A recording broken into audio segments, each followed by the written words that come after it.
Hi, everybody. It's the 14th of November, 2023. My name is Larry Jacobs. This is Pre-K-12 Education Talk Radio. And thanks so much for listening today or maybe on the archives. And I want you to know that we archive everything over at ace-ed.org. That's the home website of our American Consortium for Equity in Education. And you go over there, we are really the only media in education that focuses entirely on equity. And we are pretty proud of that. And I thank everybody for paying attention to what we do. All right. And just really cool. Over at the website, everything's free over there, by the way, for you. We have our magazine, Equity and Access. We have all our podcasts. We have our Excellence in Equity Awards and all kinds of terrific information. So please feel free to check everything out over at ace-ed.org. Today's podcast is going to be really interesting. I'm going to bring my guests on right now. We got Landmark College here, my good friends from Putney, Vermont. That's the college for students who learn differently, neurodiverse kids, ADHD, dyslexia, that sort of thing. Okay, they are experts in higher education for these students, okay? And everything they do, these are professors in the field, can be carried down and into high school, into middle school. And these are just experts, and the kids there do just great. So I'm always thrilled to have them. They have a program over there called Writing Across the Curriculum, which, believe me, did not exist when I was in college, okay? And they're teaching using this curriculum for neurodiverse students. And so without me blabbing anymore, good morning, Professor Sara Glennon. How are you, Sara? I'm fine. Good morning, Larry. Good morning, Sara. And good morning, John Kipp, Professor Kipp. Hi, good morning, Larry. Good morning, John. And just so everybody knows, Sara has been teaching English at Landmark since 1991 and currently serves as the Writing Across the Curriculum coordinator. And John has been a faculty member there since 1990. I just noticed that, 1991 as well. Wow, there you go. Serving as we both started the on dean. the same day. Wow. Well, there you go.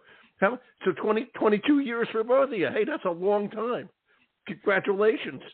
Okay? Thanks. That's great. Thank you. Wow.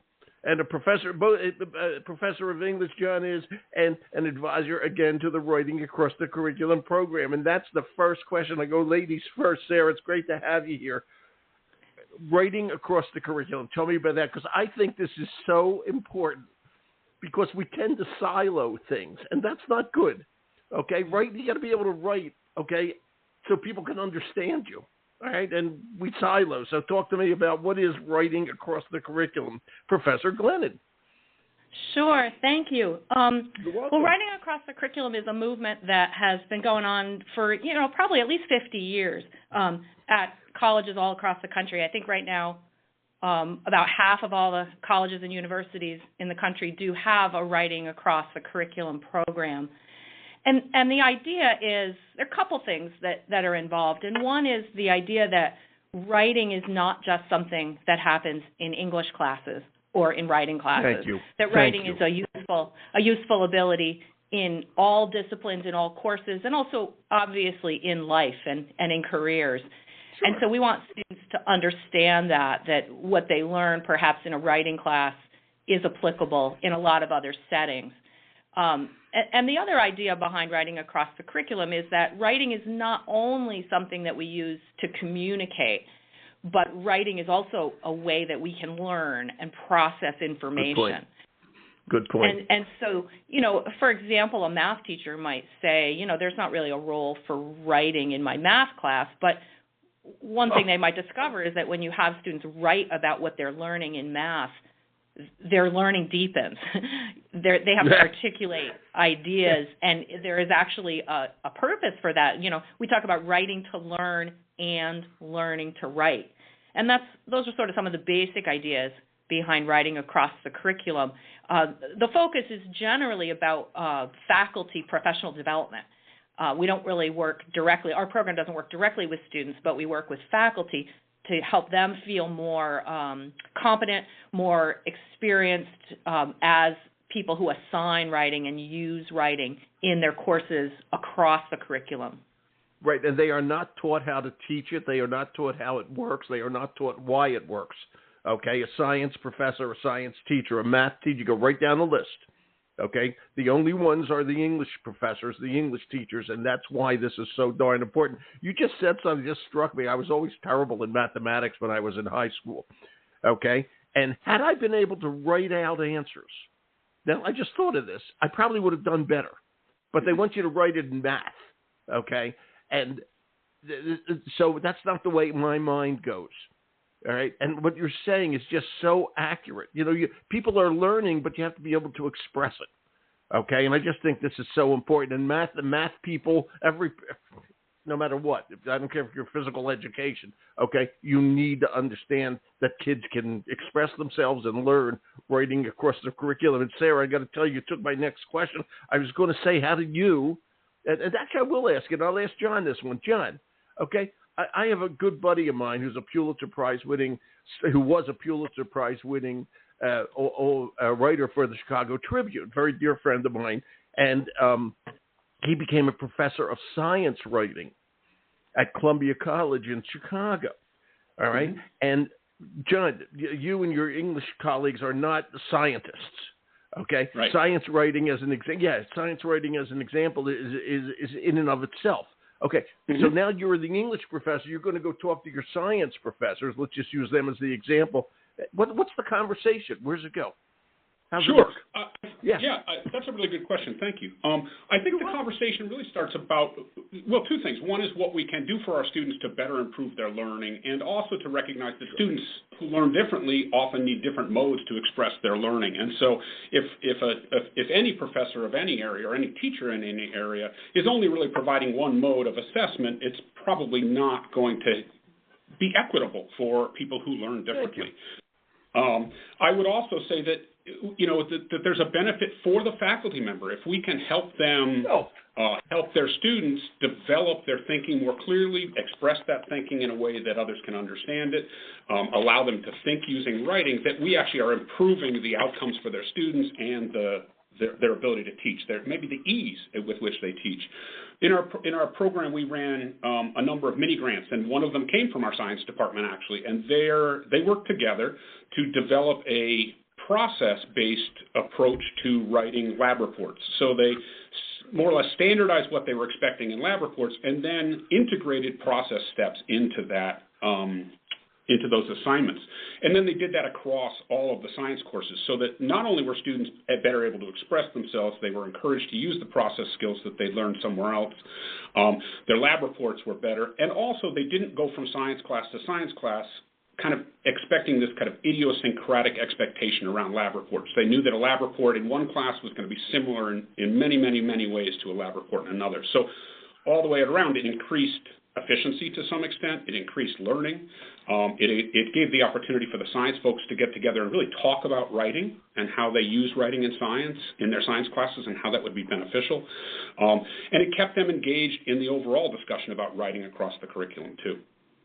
Well, it's so fascinating to me what you said earlier. It's very important to do this for students who learn differently. But Correct. In reality, okay, I've never been tested or anything, but I was not good at math. Let's just say it gently like that. Okay, Yep. I needed to learn math differently. And I was never in special ed or anything like that. I was not diagnosed as ADHD or anything like that or dyslexia. Okay, I wasn't. But I needed to learn it differently, and I needed to express it differently, perhaps verbally. Okay, yes. Even and. Nobody ever gave me the chance for that. There was only one way to do it. And by the way, I went to school about 97 million years ago. Okay, it's like the same. It's like the distance from the Earth to the sun. Okay, I walked. All right, it's that kind of a thing. And so, to me, it's just absolutely fascinating what you're doing here, and I think it's so important. How did the other? We talked about science. When you look at math, let's go into math first. I just got to ask this: how do the math professors react? And if Albert Einstein had written out the theory of relativity, I would probably be a physicist today. Just so you know that, nuclear physicist. There you go. The story with math is actually pretty interesting. Early on in our development of our program, we offered workshops to faculty, and people came, at their own choice. It wasn't assigned or required. We've really been trying to do this sort of bottom up, and start with people who are already interested. But we did have one or two math people come to one of these workshops, and I think they were prepared to be skeptical. And I think that, one of the things that they said is that, students are sometimes grateful to get to a math class where there isn't a lot of language, reading and writing, if that isn't their strength. I'm not alone. So I think that, they at first said, we don't really see that there's a role for writing in this aspect of the curriculum. And they were really transformed because they did realize that, again, different students process information differently, but they really saw, as you were just describing so well, this idea of writing about perhaps your confusion or writing about something that you don't understand yet is, for many people, a way of thinking about it and a way of processing. And, the thing about you can think and puzzle with something, but when you write it down, you can sort of study that thinking or share that thinking more easily with someone else. And so, it was surprising to us, but really gratifying that they went back to their math colleagues and said, there's a place for writing in our math curriculum. There is. There is, without question, and in everybody's defense, okay, this is professors and teachers of all these other subjects, you get set in your ways, you understand something, you're taught a certain way, but this is very important, okay? And I have to ask you this, and I'll go back, let's see, Sarah answered that one, and I'll ask John. John, okay, how do and I don't know if well, I'll ask the question, and maybe get them, how do the students react to this? Okay, have you gotten any information from the students or seen the students learn, okay, using that? I think it's fascinating. I don't know if that's sure. anything you have. John. Yeah, our focus has primarily been on working with faculty. Exactly. And in doing that, we want to get them to understand some key things that I believe will get down all the way through to the students. One of those is... So what do you want? Yeah, talk about what those key things are. That's great. Sure. Please. One of those things is this idea that writing is actually really complicated and complex, that it's complex cognitively, emotionally, academically, that people come in also, at Landmark, we get a lot of students who haven't been particularly successful in other academic programs. That's right. And a lot of the time that has to do with reading and writing. And so what we're trying to do when we look at reading and writing and helping move this down is that we're looking for people to understand and embrace that idea of complexity, to recognize that one of the things we're really focused on is helping students transfer what they've learned from one class to another. Early on, when we moved from a 2-year to a 4-year college, we recognized as students were becoming juniors and seniors that they weren't necessarily carrying their writing skills and reading skills with them when they came. So they'd get to their senior projects and they were still struggling with what would be considered maybe some basic writing issues. And so that was one of the motivators for this program, honestly, was to really look at our second 2 years of our curriculum, our first 2 years, of course, too, but really look at what we're hoping to have students get by the time they're seniors in college and really work to some extent backwards to make sure they have that. That focus on transfer really came from a lot of our experiences where we saw that students come into our writing classes thinking that each writing class is unique and idiosyncratic and that every writing teacher has different expectations, and almost all of those are about correctness. And so we really had to kind of break down some of that and say that it's really not that much about correctness, that it's about, as Sara was saying, using writing to develop ideas, using writing to communicate those ideas, to refine those, to understand them. And so all of those pieces we really want to try to move down to the students. A major focus of our work with faculty is also making sure that as you mentioned at the beginning, we've been here for a while, and we have faculty coming in all the time. And for a long time at Landmark, our colleagues many of us worked here for a very long time. After the pandemic and things like that, that changed to some extent. So we have a lot of new, younger colleagues who we really want to make sure are bringing in some of these ideas into their early planning of their courses, so that people don't get set in their ways and not open up their courses to integrate more things like reading and writing. Yeah, and I have the opposite question. Thank you, John. That was great. I have the opposite question for Sara. Sara, you're doing this writing across the curriculum. You and John are English professors, if I may. Okay, so how is the English department working with this? In other words, if I'm an English professor there and I say, all right, today we're going to do an essay, quote, what'd you learn in science? Okay, now the science professor is starting to understand how important writing is, but the English professor, you guys really know you're deep into it. Okay, how's the English department dealing with writing across the curriculum? Have they changed anything so that everybody understands that these silos, if I may, need to be broken down? And sounds like the English department to the rescue. Yeah, that's a great question. I think it goes back to the idea of transfer and the idea of having everyone at the college understand the way that we talk about writing in writing classes or in English classes. One of the early things that we did in the project, which is sort of an ongoing project, is we have a glossary of terms that we use when we talk about reading and writing. And, there are certainly terms on that list that, the English people may call it one thing and the science people or the history people may call it something else. But the more that we're using similar terminology when we talk about writing, the better it is for students. Like what? Give me a similar terminology. Can you think of a word? I don't mean to put you on the spot. An example might be thesis, right? The idea that, often there's some assignments where having a very clearly articulated thesis statement at the beginning of your essay is really important. In a science report, it might be more, like a conclusion in terms of, this is what our data shows. But the idea that, we all have this idea of a core idea at the heart of a piece of writing that unifies that piece of writing.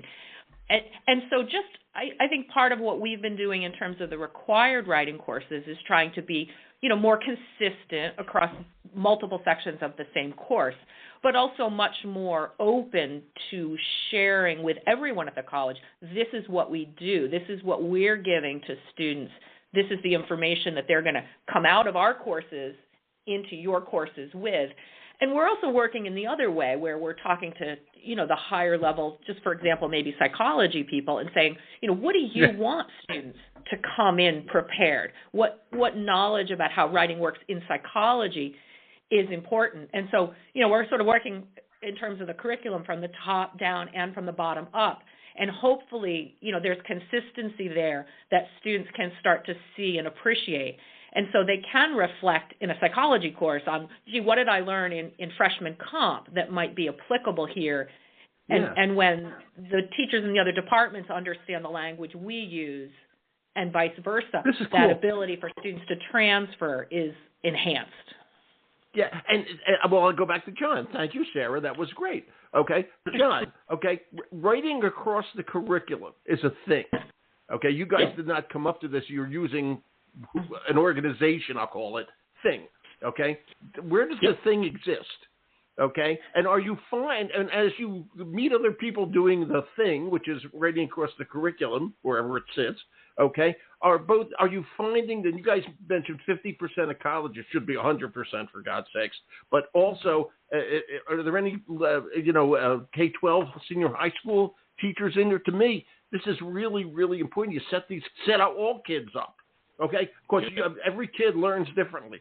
Every kid learns differently. All right, and this is just great. So where's the thing? Okay, and I know you guys won an award. The thing gave you an award, I think. So talk about the thing. Congratulations for the award. Yeah. Indeed.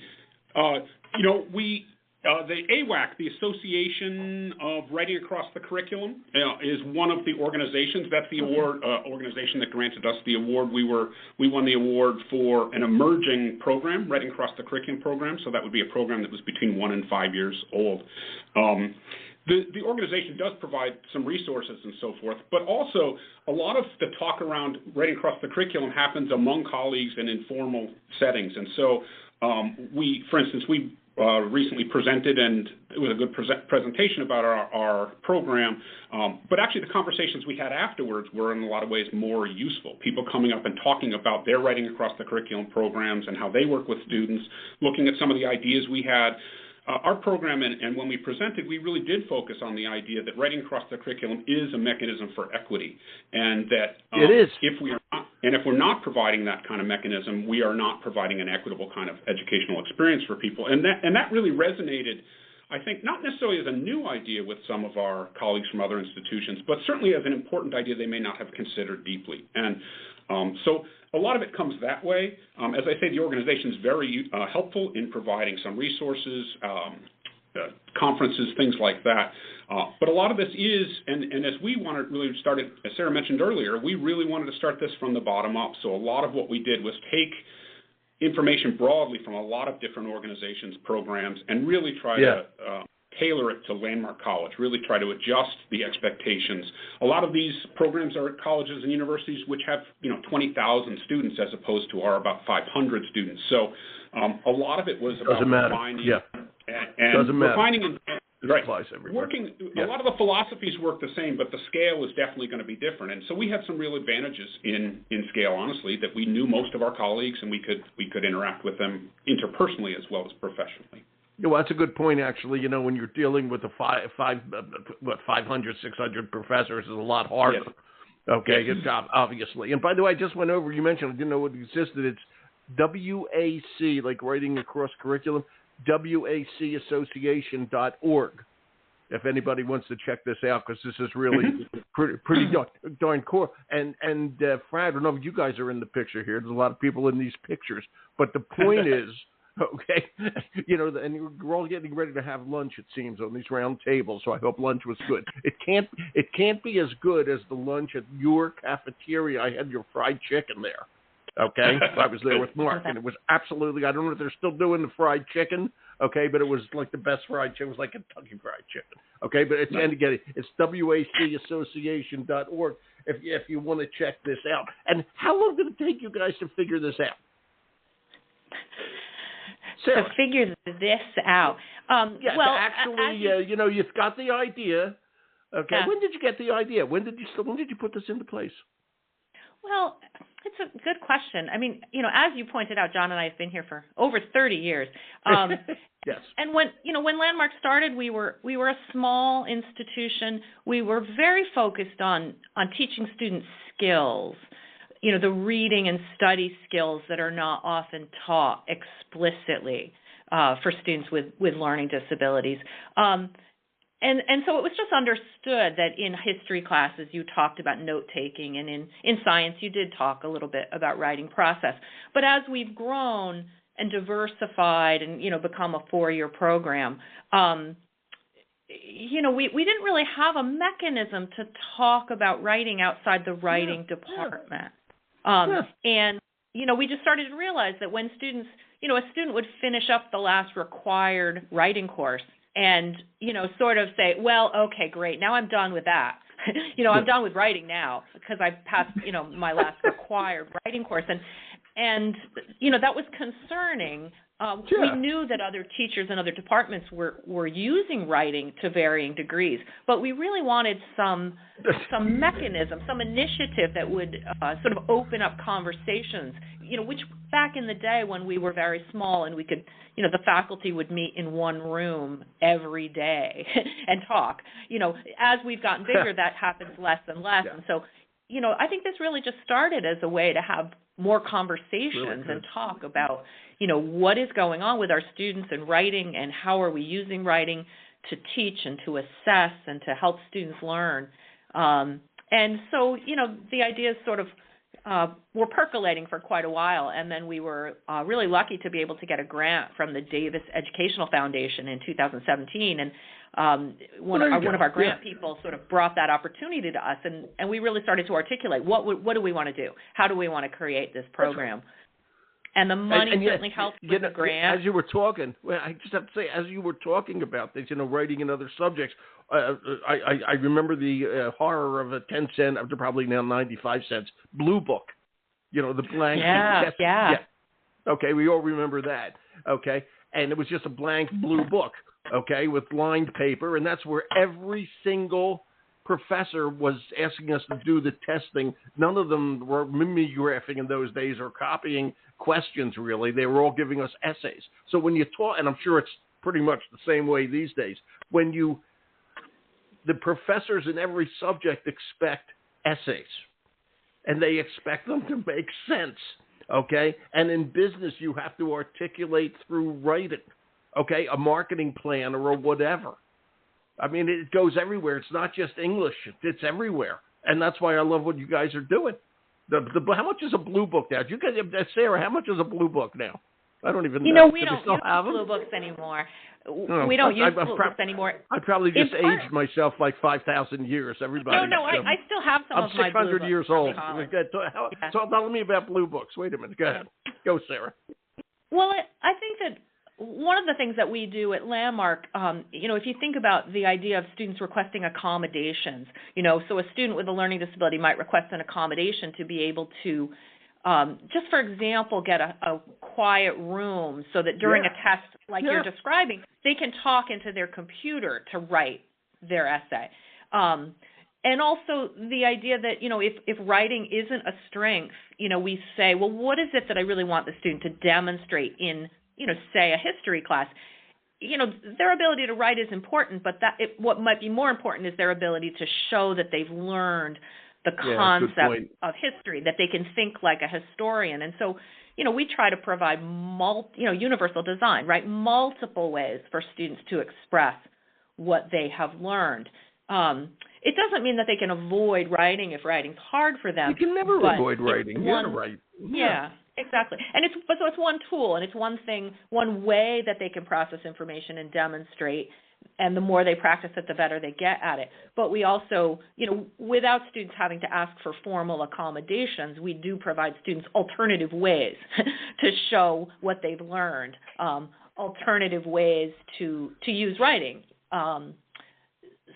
So the idea of the horror of the blue book, I think is, we try to give students, different opportunities so that, I hope you do, and I hope everybody does. I'm laughing at myself with blue books. Okay. Yeah. I think I'm 2,000 years old, just so you know that.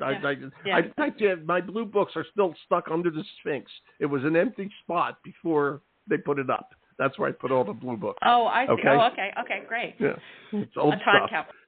Yeah. Right, just amazing. I mean, what you guys are doing here is great, and I'm so glad you took the bull by the horns and got this done for the kids. And I have to say, not only for the kids, for the professors. I mean, this is really important, and I'm going to say it again. It's not only important.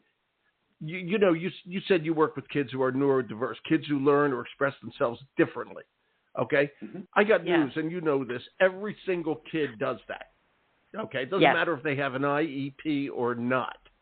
Okay, everybody does that. They express themselves. They're individual people. Okay, and everybody needs this to understand that there are no silos in education.